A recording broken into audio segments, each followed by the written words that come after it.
ಕನ್ನಡ ಶೀಘ್ರಲಿಪಿ ಅಭ್ಯಾಸ 12.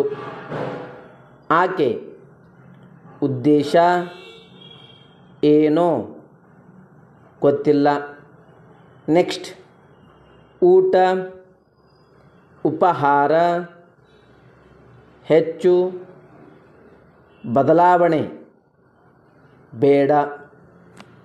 ಹೊಟ್ಟೆ ಬಟ್ಟೆ ನೋಡಿಕೊ. ನೆಕ್ಸ್ಟ್ ಒಳ್ಳೆಯ ಹೂ ಅಂಗಡಿ ಎಲ್ಲಿ ಇದೆ ಅದು ಗೊತ್ತೇ.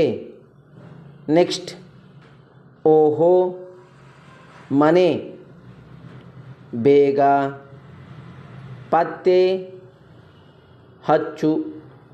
ನೆಕ್ಸ್ಟ್ ಒಳ್ಳೆಯ ಗಾಳಿ ನೀರು ಇದ್ದಲ್ಲಿ ಮನೆ ಕಟ್ಟು.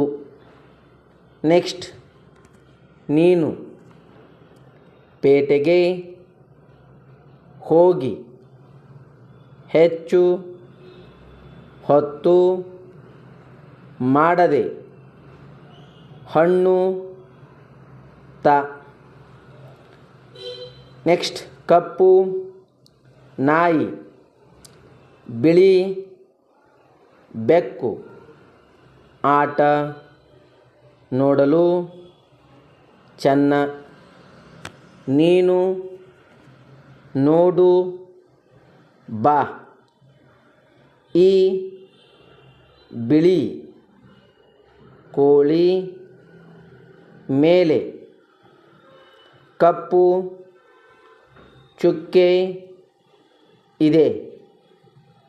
ಇದು ಒಳ್ಳೆಯ ಜಾತಿ.